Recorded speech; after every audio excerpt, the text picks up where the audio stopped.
Far away, deep inside the big forest, where tall trees touched the sky, and rivers sang like lullabies, there lived a small boy named Oro. He had no mother, no father, no brothers, no sisters, no money. Just one small mud house at the edge of the village, and one treasure, a drum. But this was not just any drum.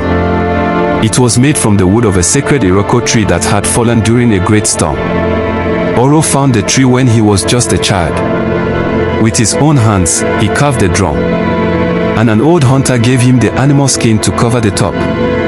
That drum became his best friend. While other boys chased goats, climbed trees, and played games, Oro sat alone by the river. He would tap his drum gently, softly, not loud, not for fun, as if he was speaking to something. The villagers thought he was strange. The boy is playing to the wind, the elders would say. But Oro would just smile, because deep in his heart, he believed the wind was listening. At night, when the moon was full, and the stars were shining bright, Oro would sit under the sky and play his drum. His rhythm was calm and steady. The sound moved through the forest like a soft wave. Sometimes, it felt like the ground itself was breathing with the beat. One evening, just after the moon came out, something strange happened. Oro was playing by the river. The frogs were croaking. The owls were watching. Then everything stopped. Silence. Even the wind held its breath. Then a soft breeze touched his cheek, and he heard a voice. Oro. He looked around. Again. Oro. He looked towards the tall grass. There, a strange light appeared. Not fire. Not torch. Just a soft glow, like the moon itself. Then, from the light, a figure stepped out. Tall. Barefoot. With eyes like the sky. Hair like smoke. And skin that shimmered. Oro stopped playing. The figure spoke. Oro, the one who hears. Oro was scared. His voice shook. Who are you? I am one who was, and still is. You called me, not with words, but with your drum. Oro held his drum tightly. The spirit smiled. Your rhythm speaks truth, and truth calls us. The spirit came closer. It didn't leave footprints on the ground. You are chosen, Oro, not for power, not for fame, but to guide, to heal, to awaken. Oro was confused. Why me? He asked. Because you listen, the spirit said. That night, the spirit taught Oro a new rhythm. One older than words. A rhythm that could open doors no one could see. As Oro played, the spirit danced. Then, more spirits came. They rose from the ground like mist, moving with the beat of his drum.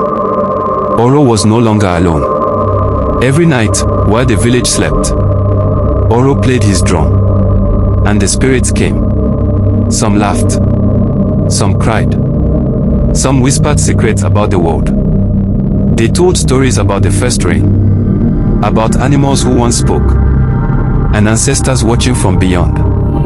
Oro listened, and he learned. One night, another spirit came. This one was old, very old, with skin like stone and eyes like deep water. He held a wooden staff that buzzed with energy. He looked at Oro and said, "You walk a holy path, but be careful, young one. A drum can speak truth, or it can speak pride. If you ever play for praise, the spirits will go silent." Oro nodded. "I understand." But he was still just a boy. The villagers started noticing Oro. Children whispered about him. Mothers peeked at him from doorways.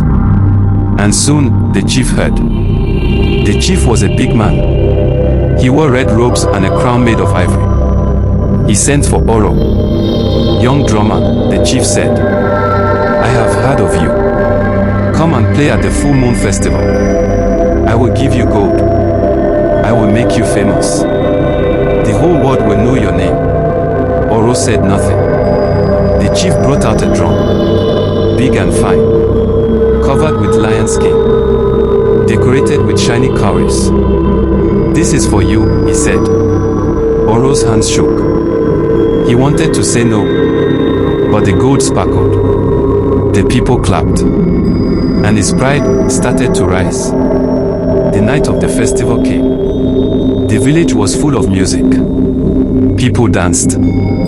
Fires burned high. Drums echoed in the night. Then Oro stepped forward. He raised the lion-skin drum. He hit it once. Nothing.